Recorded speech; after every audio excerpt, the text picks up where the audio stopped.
Welcome to the Liberal Hive Mind, a channel solely focused on exposing the abundant hypocrisy of the left. Moving up to the general election here, it's going to be a little bit of a weird scenario. Obviously, there's various different opinions as to who should be the Republican nominee, the Republican leader, headed into the 2024 presidential election, which is normal for the opposing party out of power. It's a simple nomination process, who's going to be challenging Joe Biden. But what's unique is the mutiny that seems to be forming in the Democrat Party, as Democrats face a very, very tough decision whether or not to dump their incumbent president, Joe Biden, for something fresh, maybe a candidate that can speak. Let's start there. But the efforts to unseat Joe Biden continue, and based on the data that I'm seeing, Joe Biden is headed back to his lowest lows, not only on approval, but in terms of support from his own party. Democrats are trying to ditch this guy, and the numbers are absolutely staggering. Let me show you guys exactly what I mean by that. We got some stuff to get into, so let's roll the tape. All right, folks, so if you listen to the mainstream narrative, if you pay attention to some of the numbers, especially over the last, let's say, 6 to 8 months, Joe Biden has supposedly been on the rise. It started off a little bit shaky, a little bit rough, but he's turned it all around and he's become a Democrat folk hero. That's the narrative. Well, this is reality. Past his prime, Biden is slapped with damning new poll before primetime address. As President Joe Biden prepares to give his State of the Union address on Tuesday evening, a new survey reveals some more bad news. An Associated Press/NORC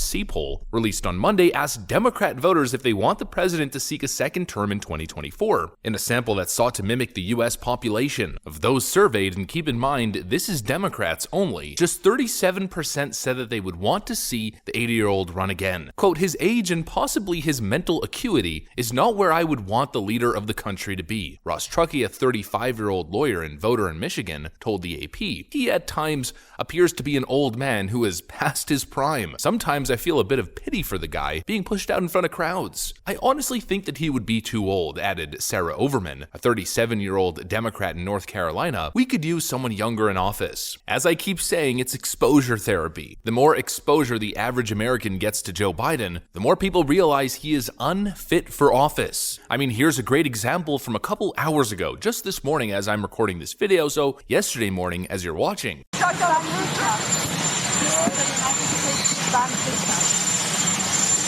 TikTok, yeah. Well, yes, I'm not sure. I know I don't have it on my...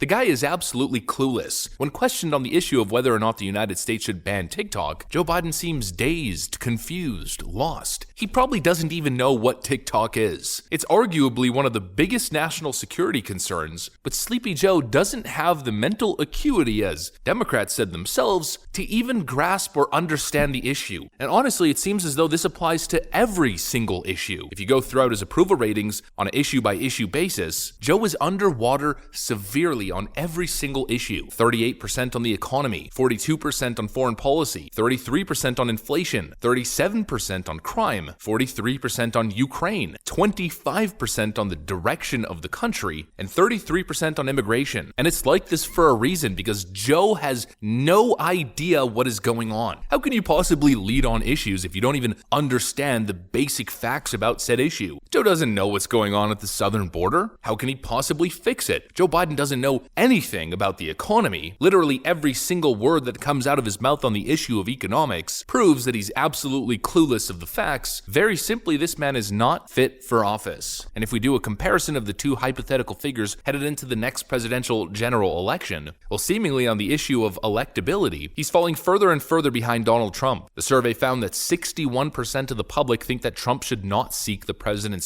compared with 30% who believe that he should. And on the other side, 70% say that Biden should not run for a second term, with just 19% supporting the run. So mostly people want to see change, but more American voters think that Joe Biden shouldn't run than Donald Trump. Substantial numbers in each politician's own party prefer their names not to be on the ballot, including 37% of Republicans who don't want Trump to run, along with 61% of independents and 88% of Democrats. The report continued. For Biden, 57% 40% of Democrats say that he shouldn't run for office in 2024, 66% of independents, and 86% Republicans. So Donald Trump, at least at this current time, seems like a more favorable candidate for independent voters, which is huge. But what's really shocking is that 57% number that keeps getting cited. Nearly 60% of Democrat voters don't want Sleepy Joe. Hey, I'm not surprised. And so this puts Democrats in a very, very awkward position. It's as if every single option that they have kind of sucks. Either you're stuck with Geriatric Joe and continue on with the current status quo, or I guess next in the line of succession is Kamala Harris, which clearly nobody wants. Talking about the significance of the passage of time,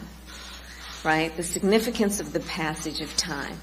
So when you think about it, there is great significance to the passage of time. Have you ever had a dream that you do? There's a New York Times article that just dropped titled, "Kamala Harris is trying to define her vice presidency, and even her allies are tired of waiting," from this New York Times article. And keep in mind, the New York Times is basically an extension and arm of the DNC, where they wrote, "I can't think of one thing that she's done. Behind the scenes, Democrats have lost hope in Kamala Harris." So that's not exactly an option. The third option seems to be Governor Gavin Newsom, but I'm not exactly sure that independent voters want to turn the country into California. Pete Buttigieg is kind of a meme. Michelle Obama, people market as some sort of political superstar who could never possibly lose an election, but I find that idea frankly laughable. And so as you can see, Democrats are in kind of a no-win scenario. And even if they wanted to replace Joe Biden, as I've said very many times previously, trying to unseat and replace your incumbent president isn't exactly confidence-inspiring for the American voter. It signals dysfunction, distrust, and divisiveness. And so what's probably going to end up happening here, I think at least, is Joe Biden is going to run again, and Democrats aren't really going to have an option. They're going to have to stick with Joe and try to promote his track record. You know, his track record with voters, as we're seeing with the most recent CBS poll. Are President Biden's policies making your family's finances better or worse? 18% better, 49% worse. Is President Joe Biden making political division better or worse? 50% worse, 19% better. Making illegal immigration better or worse? 21% better, 51% worse. Biden's track record is a track record of failure. Democrats seemingly have no other option. Dysfunction and dissatisfaction is brewing within the Democrat ranks. And so at this point, I'm going to say it, but it's the GOP's election to lose. If the GOP loses the next election, it's because their messaging campaign was absolute garbage, or the DNC has crafted this ballot harvesting election system that frankly makes them untouchable. If the Democrats win again, running Sleepy Joe Biden, who's making everybody's life worse, if a Democrat incumbent president who's 80 years old with a malfunctioning brain and an abysmal approval rating wins again, then I'm waving the white flag, I'm throwing in the towel. I don't think Democrats are ever going to lose an election again in my lifetime. They figured out the system and it's hopeless. Hopefully that's not the case. The DNC is down, injured, and bruised. There's a wide open door and the GOP just has to walk right through it. Let's see if they can manage it without Lindsey Graham and Mitch McConnell and Ronna McDaniel sabotaging the efforts. That's what I got for you guys. Hopefully you enjoyed this video. If you did, make sure to leave a like and possibly subscribe to the channel. Thanks for watching, and I'll see you on the next one.